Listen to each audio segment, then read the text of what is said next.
wabarakatuh. Di sini saya akan menjelaskan materi prakarya tentang pemetaan peluang usaha. Pemetaan potensi usaha dapat didasarkan oleh sektor pengunggulan daerah demi mendorong pertumbuhan ekonomi daerah dengan mengedepankan kewilayah dan pemerataan terhadap beberapa cara atau metode dalam melakukan pemetaan potensi usaha, baik secara kuantitatif maupun kualitatif. Di antaranya adalah dengan melakukan analisa SWOT. Analisa SWOT adalah suatu analisa terhadap lingkungan eksternal dan internal wirausaha atau perusahaan. Contoh analisa SWOT adalah pada makanan khas daerah seperti rendang. Rendang merupakan salah satu jenis makanan yang diminati oleh hampir seluruh lapisan masyarakat, sehingga peluang usaha sangat terbuka bagi para pelaku usaha pembuatan rendang.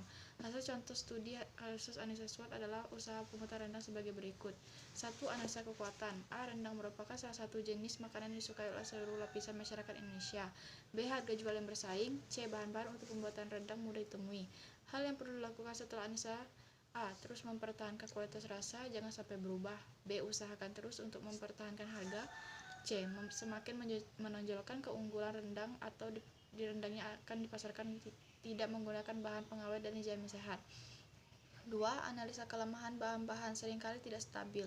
B. Daging sapi seringkali dicampur dengan jenis daging lain. Hal yang perlu dilakukan setelah analisis: A. Tonjolkan pada bentuk rasa sehingga walaupun fungsinya tidak besar tetapi harga murah, makanan akan tetap memiliki daya tarik bagi pembeli. B. Telitilah dalam membeli daging, kenali bentuk daging sapi asli dan daging lain, misalnya babi, dan bentuk daging sapi yang sudah dicampur dengan daging yang lain. 3. Analisis kesempatan. A. Dapat melayani pesta atau catering. B. Dapat membuka warung makanan atau restoran dengan menu khas rendang yang lezat. Hal yang dapat dilakukan setelah analisis: A. Menyiapkan dan memulai menawarkan rendang pada pelanggan. B. Mulai membuat rancangan untuk membuka warung atau rumah makan.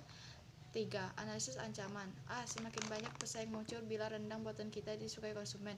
B. Kemungkinan harga pesaing lebih murah dari harga yang kita tawarkan. Hal yang dapat dilakukan: A. Menjaga kualitas rendang yang kita buat. B. Jangan terlalu menaikkan harga jual. Hasil studi analisis SWOT untuk usaha pembuatan rendang diurutkan berdasarkan tingkat nilai tertinggi. Bagian dapat diterapkan yaitu sebagai berikut. A. Memanfaatkan sumber daya manusia secara optimal untuk meningkatkan kualitas masakan sehingga membutuhkan kebutuhan dan selera pembeli. 2. Meningkatkan kualitas rasa dan tampilan. Sumber daya yang dibutuhkan dalam usaha makanan khas daerah. Indonesia adalah negara yang memiliki kekayaan kuliner yang sangat luar biasa, baik ragam maupun cita rasanya. Hampir semua daerah di Indonesia memiliki makanan khas. Sumber daya yang dibutuhkan untuk membuat usaha makanan khas daerah adalah: A. Man atau manusia. B. Money atau uang. C. Material atau bahan. D. Mesin atau peralatan. E. Metode atau cara kerja. F. Market atau pasar. G. Information atau informasi. 3. Perencanaan pemasaran usaha makanan khas daerah. Strategi yang dapat dilakukan adalah: A. Bisnis makanan semenarik mungkin dalam usaha akan menjadi image yang akan tertanam pada konsumen, sehingga itu sebelum membuka usaha makanan siapkan nama yang menarik, unik, yang mudah diingat konsumen. B. Perkenalkan usaha olahan makanan pada masyarakat. C. Berikan potongan harga untuk acara tertentu, contohnya pada saat grand opening, ulang tahun, acara lainnya. D. Membangun jaringan dengan usaha lain yang dapat mendukung usaha makanan yang dibuat. Jaringan memerlukan persamaan yang sangat efektif. E. Menciptakan inovasi pada menu-menu yang ditawarkan untuk menghindari kejenuhan konsumen. F. Meningkatkan kualitas pelayanan dan memberikan pelayanan bagi para konsumen. Perhatikan waktu penyajian makanan.